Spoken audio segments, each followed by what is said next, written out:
Cranes, that was a disappointing afternoon for us. What was your assessment on the action? First half we didn't play like ourselves, like we've played throughout the whole sort of season. So we were disappointed in terms of that. And then second half, the start of the second half, we got going a little bit. First 15 minutes, I mean, the chance we create for Abu was more like us and how we tried to play this season. And then momentum sort of took it away from us. Then West Ham rode it out, and then we just sort of tried to stretch the little game a bit for the end. And then obviously they scored the fourth and fifth late on because we sort of pushing, and lads are exhausted and they're trying to get the next goal, and it just never did come. So I think they defended their box relatively well throughout the game, if I'm honest. But yeah, that's sort of where I see it. In the first half, we saw Tony with a header that unfortunately went wide, and as you mentioned there, Abu in the second half of his chance. It must be kind of annoying for them lads knowing that they could have changed the game. Yeah, definitely. I mean, it's rare for Tony Springer to get a header, to be honest with you, but you know, he was in the right position. Another day he might have taken it and put it in the back of the net, which is something we'll have to work on.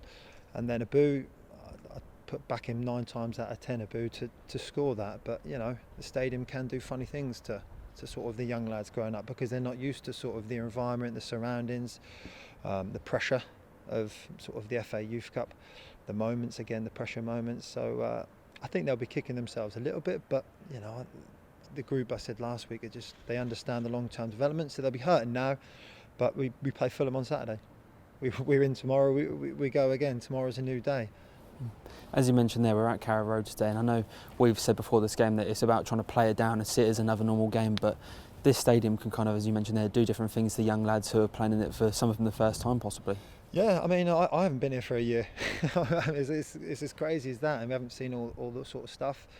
But it's also about people stepping up in there as well, because obviously I think we've mentioned that, like Josh Martin, Adam Iders, they've had moments. Todd Cantwell, I remember, scored a banger at Hull, if I go back a few years as well.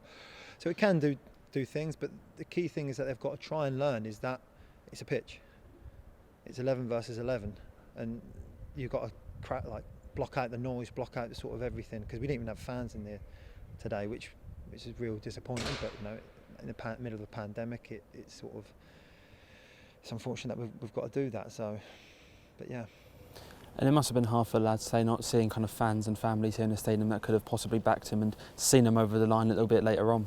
Yeah, I just said another one there. I'm a Norfolk man, born and bred. I know what it means to the fans of sort of Norwich to have the academy players, and they love to follow their journey. They love to be here. Like, we have thousands of fans here all the time. Any sort of chance they get to come watch our 23s or our 18s, they're always there.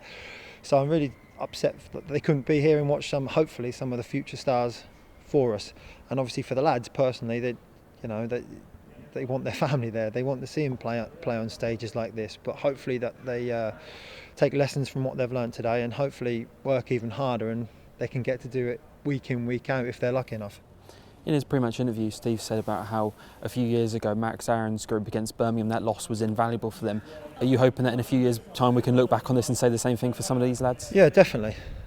I think the lads have got to learn to win, like I said last week, and the lads have got to learn to lose, and it's got to be a weekly thing. So some of the first team players have to live with that pressure every game, every week.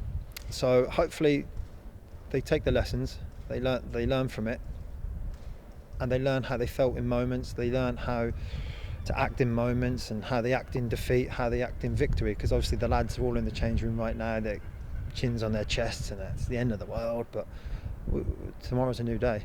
We go again.